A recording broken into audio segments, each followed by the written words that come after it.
Inflation. You have heard of it, but you do not understand it. Let me try and explain it to you in simple words. What is inflation? By definition, inflation is an increase in the price of goods and services with time. What was worth 100 rupees last year is probably worth 105, 110 or even 120 rupees next year. After a year, you paid 5, 10 or even 20 rupees extra for the same item. This happens due to inflation. Inflation eats away your savings bit by bit every year before you realize it.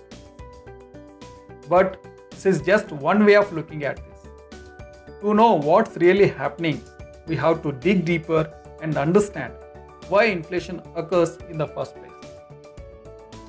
Why inflation occurs?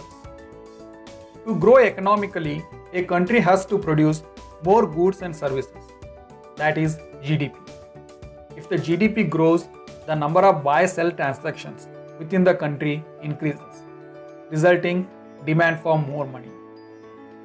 The government or the central bank, like RBI, will print more money and increase the supply of money in the economy to cater the increasing demand.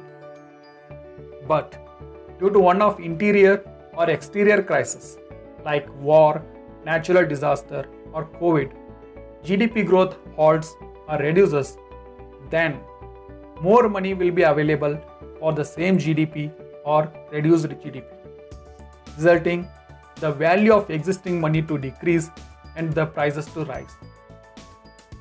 This price increment is what we call inflation. Inflation reduces the purchasing power of money. Hence, we can say that it is not the goods and services that have become costlier. It is the money that has become cheaper due to inflation.